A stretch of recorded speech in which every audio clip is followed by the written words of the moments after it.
The twin suns of the Draconis sector cast their amber glow across the alien moon's surface, illuminating the vast expanse of purple grasslands that swayed in the artificial wind. Dr. Alyssa Reed adjusted her field equipment, her boots sinking slightly into the spongy ground as she made her way toward the towering fungal forests that dotted the landscape like ancient monuments. The air was thick and humid, filled with the scent of unfamiliar spores and the distant calls of creatures she had yet to catalog. For 6 months, Dr. Reed had been stationed alone on this unnamed moon, part of a long-term ecological survey commissioned by the Galactic Confederation. Her mission was simple in its briefing document: the local ecosystem, identify any potentially useful resources, and file comprehensive reports. What had started as routine fieldwork had evolved into something far more complex and far more dangerous. The bioluminescent caves she had discovered 3 weeks ago still haunted her thoughts. Within those caverns, she had encountered something that defied classification. Something that made her blood run cold, even as it fascinated her scientific mind. The creature she had glimpsed in the depths was unlike anything in the Confederation's extensive xenobiological databases. Its movements were fluid yet predatory. Its form shifting between insectoid and reptilian characteristics. And its intelligence, she was certain it possessed intelligence far exceeded anything she had expected to find on this remote moon. She had filed her initial report with careful measured words, but even her scientific restraint couldn't completely hide the implications. This wasn't just another predator species. This was an apex predator, possibly sentient with capabilities that could reshape the Confederation's understanding of life in this sector. She had requested additional equipment, perhaps a small research team to conduct more thorough studies. The response had never come. Instead, what arrived 3 days ago was a classified priority transmission that filled her with dread. The message was brief, encrypted, and bore the seal of the Confederation's Threat Assessment Division. Dr. Reed was to suspend all research immediately and await extraction. No explanations were provided. No timeline was given. She had chosen to ignore the order. Standing now in the shadow of a massive blue-capped fungus. Dr. Reed checked her portable scanner. The readings were off the charts, electromagnetic signatures unlike anything she had seen, all emanating from the cave system she had been forbidden to approach. Her scientific curiosity warred with the growing sense that she was being watched, that her every movement was being monitored from somewhere beyond the atmosphere. The silence was broken by the low hum of approaching engines. Dr. Reed looked up to see the sleek black hull of a Confederation enforcement vessel descending through the moon's thin atmosphere. It landed roughly 2 kilometers away, sending up clouds of purple dust that glittered in the afternoon light. Her heart sank as she recognized the ship's configuration. This wasn't a research vessel or even a standard transport. This was a containment ship designed for situations deemed too dangerous for normal protocols. She keyed her communicator broadcasting on the open channel. Confederation vessel, this is Dr. Alyssa Reed. I am conducting authorized research under mandate 773 Alpha. Please state your business. The response came immediately, the voice crisp and authoritative. Dr. Reed, this is Lieutenant Commander Vex Aurelion of the Confederation Enforcement Division. You are ordered to cease all research activities and report for immediate extraction. Your research has been classified as a potential threat to galactic security. Lieutenant Commander, I must protest. My findings here could revolutionize our understanding of... Dr. Reed, you have been in violation of direct orders for 72 hours. Report to the landing site immediately for extraction, or we will be forced to take alternative measures. The transmission ended abruptly, leaving Dr. Reed alone with the wind and the distant sounds of alien life. Alternative measures. She knew what that meant in Confederation parlance. They weren't here to extract her, they were here to ensure her research never saw the light of day. And if that meant sacrificing one eccentric ecologist, so be it. She gathered her equipment quickly, her mind racing. The caves weren't far, and if she was right about what lived there, Perhaps she could find sanctuary. It was a desperate plan, but the alternative was to surrender her life's work to bureaucrats who were more interested in control than understanding. As she moved toward the cave system, Dr. Reed noticed the local wildlife behaving strangely. The small bird-like creatures that usually flitted between the fungal caps had gone silent. The insectoid scavengers that normally carpeted the ground had vanished. Even the native plant life seemed to be reacting to something, their bioluminescent patches dimming as if conserving energy. Something else was coming. Something that had the entire ecosystem on edge. The cave entrance loomed before her, a gaping maw in the side of a crystalline cliff face.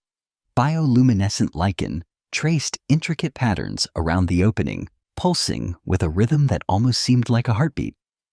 Dr. Reed had only ventured a few meters inside during her previous visits, but now she had no choice but to go deeper. The tunnel sloped downward at a steep angle, the walls becoming smoother and more organic looking the farther she went.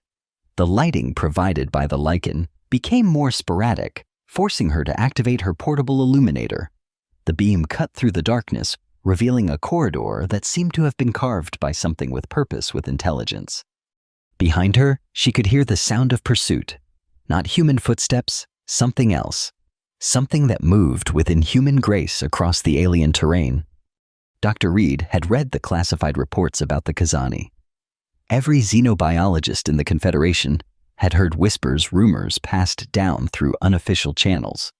They were described as the perfect predators, bipedal hunters from a world where survival required constant vigilance and ruthless efficiency. Their homeworld had been rendered uninhabitable centuries ago, and now they served the Confederation as specialized assets, assassins, enforcers, and executioners for problems that required surgical precision. The Confederation had sent a Kazani to silence her. The thought should have terrified her, but instead Dr. Reed felt a strange sense of anticipation. She had spent her career studying apex predators across the galaxy, and the Kazani were perhaps the ultimate expression of predatory evolution. If she was going to die, at least she would have the opportunity to study her killer. The tunnel began to widen, opening into a vast underground chamber that took her breath away. The ceiling stretched up into darkness, supported by natural pillars of what looked like fossilized bone.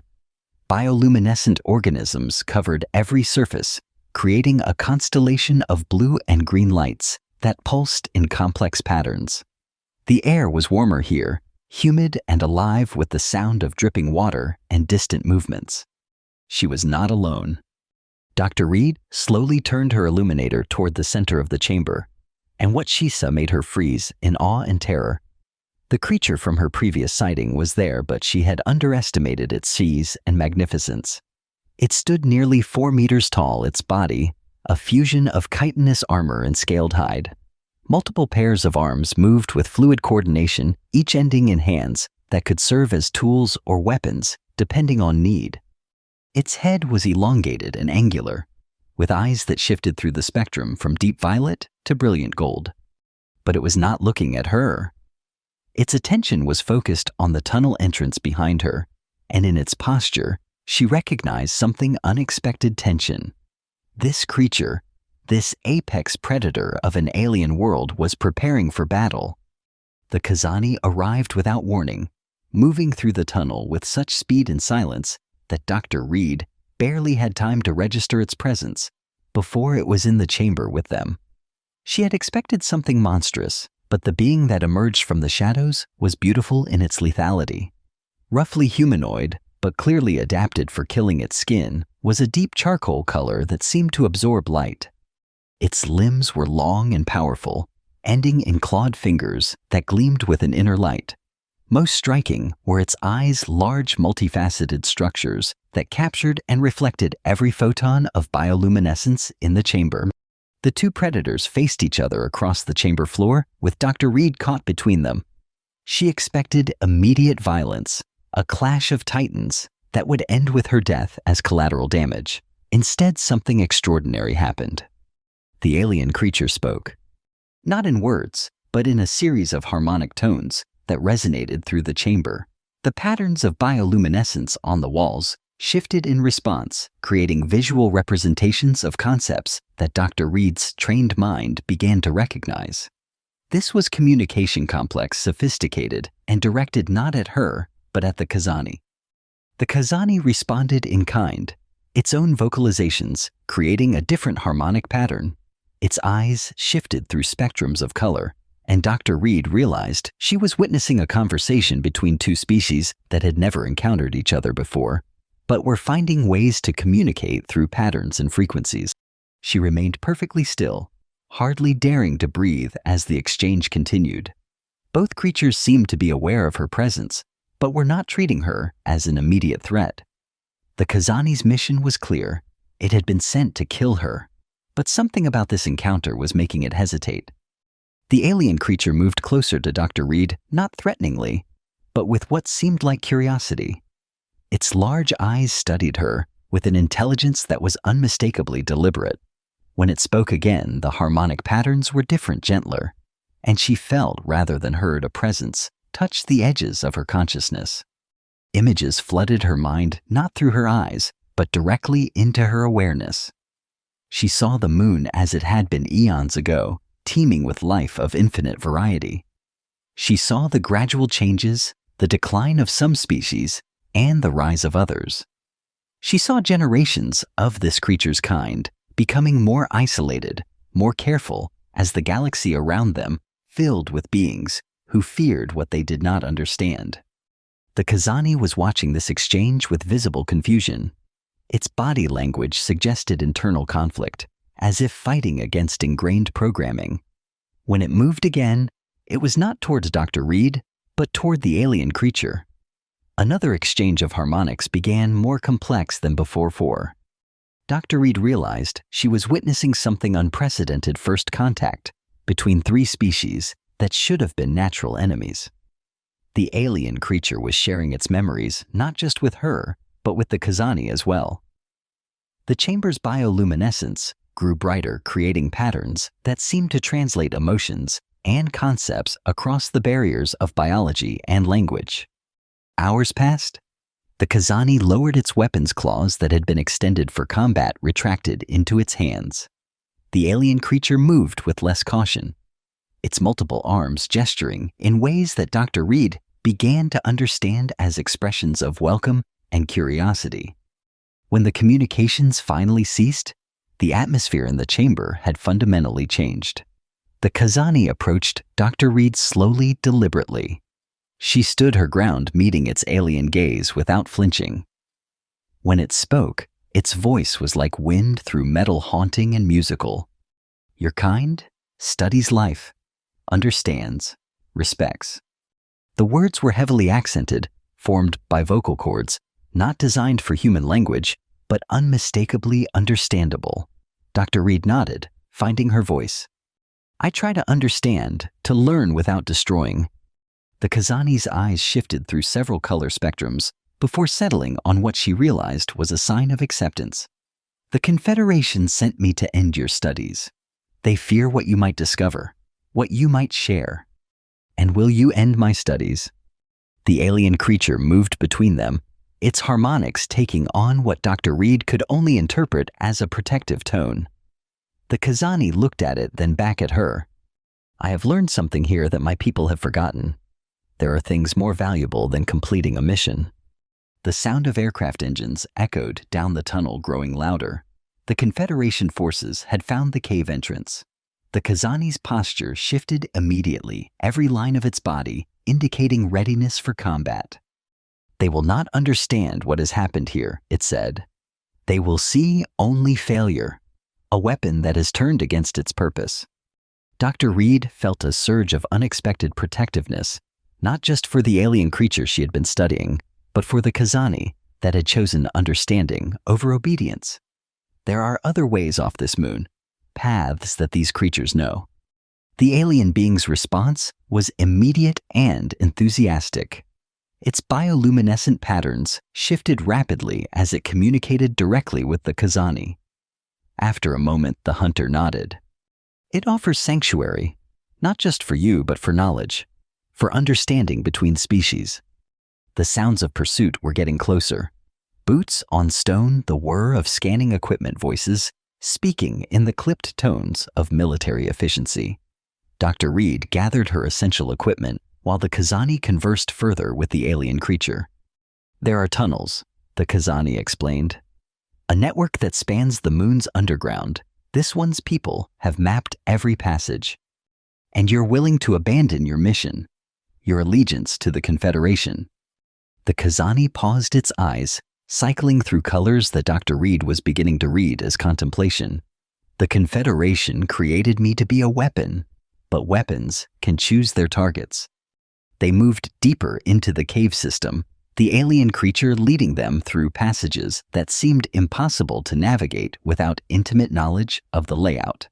The bioluminescent guidance was constant, creating a path of light that led them away from the pursuing forces.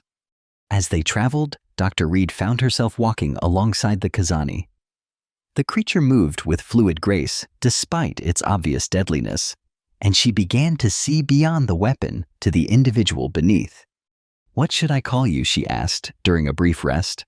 "If we're going to be traveling companions." The Kazani considered this.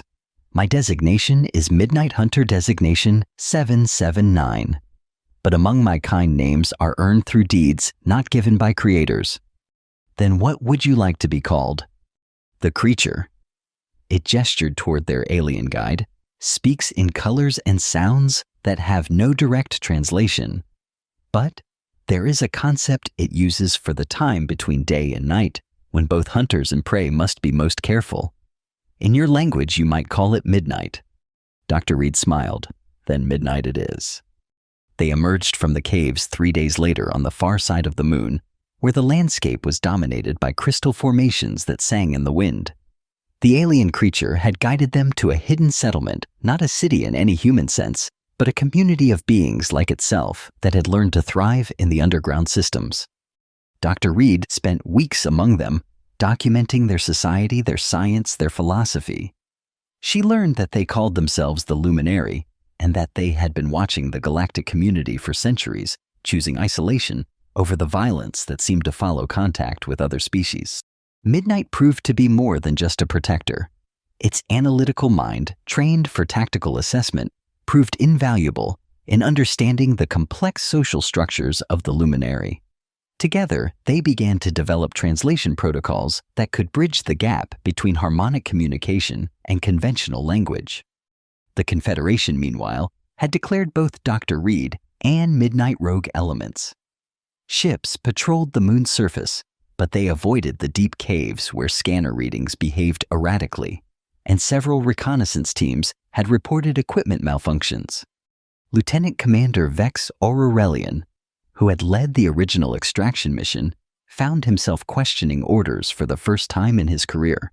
The reports from the teams that had ventured into the caves spoke of wonders beyond imagination, of a species that had achieved sustainable civilization without conquest or exploitation.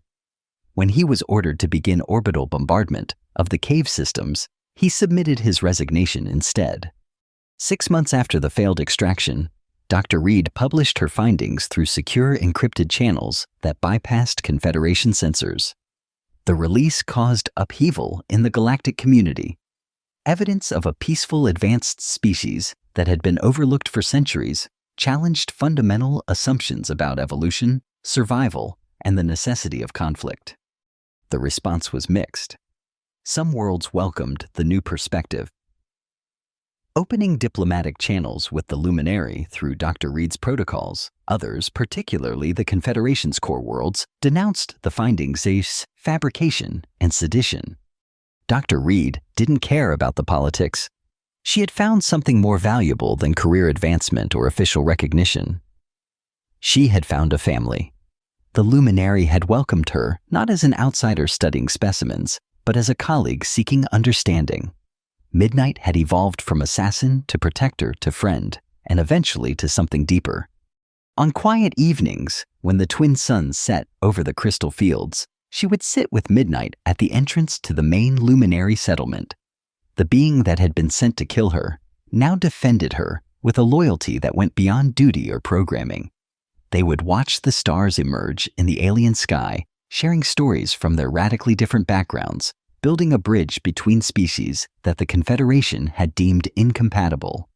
The luminary had a word for such bonds, a harmonic pattern that translated roughly as chosen family beyond biology. It was a concept their entire society was built around, the idea that connection and understanding could transcend the arbitrary boundaries of species in origin or original purpose. Dr. Reed had written extensively about this philosophy, but living it was something entirely different.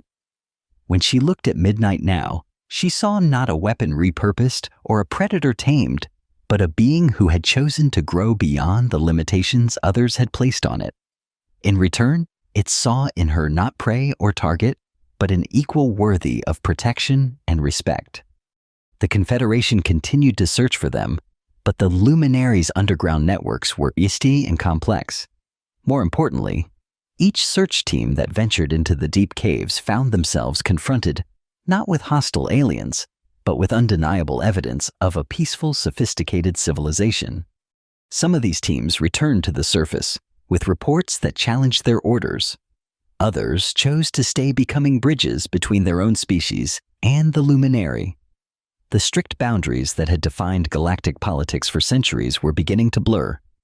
Dr. Reed established a permanent research station in collaboration with the Luminary, creating the first truly interspecies scientific facility in known galactic history. Midnight served as both security and cultural liaison, its unique experience as an outsider who had chosen to stay, making it invaluable in helping others make the same transition. Years passed. The moon that had once been nameless received dozens of designations as different species established peaceful contact with the Luminary. Dr. Reed's hair grayed. Her hands bore the scars of countless expeditions, but her eyes maintained the same spark of curiosity that had led her to ignore Confederation orders in the first place. Midnight had changed too, though more subtly. The rigid posture of a trained killer had given way to the confident bearing of a guardian and scholar. Its understanding of galactic biology, enhanced by constant exposure to luminary science, had made it one of the most knowledgeable xenobiologists in the known galaxy. One evening, as they sat in their usual spot watching the sunset, Dr. Reed reflected on the strange path that had brought them together. "Do you ever regret it?" she asked. "Abandoning your mission? Becoming something the Confederation never intended?" Midnight was quiet for a long moment, its eyes shifting through spectrums as it considered the question. "I was created to be a perfect predator, but perfection is not about following instructions without question. It is about adapting to achieve the best possible outcome." It gestured toward the cave entrance behind them, where bioluminescent patterns were beginning their evening display. "I was sent to end the spread of dangerous knowledge. Instead, I helped it flourish in ways that have made the galaxy safer, more diverse, more alive. If that is not the perfect outcome, I cannot imagine what would be." Dr. Reed smiled, leaning back against the warm crystal formation that sheltered their viewing spot. In the distance, she could see young Luminary emerging from the caves for their evening activities, some now accompanied by beings from a dozen different species who had chosen to join the growing community. "The Confederation still considers us dangerous," she mused. "And they are correct," Midnight replied. "We are dangerous to ignorance, to prejudice, to the idea that understanding must come through domination." As the stars emerged fully, the bioluminescent displays in the caves reached their peak, creating patterns of light that could be seen across the moon's surface. These displays had become something of a galactic phenomenon, with ships from across the systems making pilgrimages to witness them. But for Dr. Reed and Midnight, the lights were just a backdrop to their quiet companionship. The apex predator that had been sent to kill her now slept peacefully by her side each night, and she had never felt safer or more complete. Their story had become legend in some circles, myth in others. But for them, it was simply life proof that the most fundamental boundaries, those between predator and prey creator, and creation enemy and friend could be crossed with courage, patience, and an open mind. The Confederation had sent their perfect weapon to silence a voice of discovery. Instead, they had created an even more powerful force hope, and that hope spread through the galaxy, one mind, one heart, one unlikely friendship at a time. As Dr. Reed drifted off to sleep that night, with midnight keeping its tireless vigil beside her, she thought about the report. She would never have to file the one that would have satisfied the Confederation's demands for closure. Instead, she had written something far more valuable, the first chapter of a new story, one where understanding triumphed over fear, where bonds formed across impossible divides, and where even the most perfect predator could choose love over duty.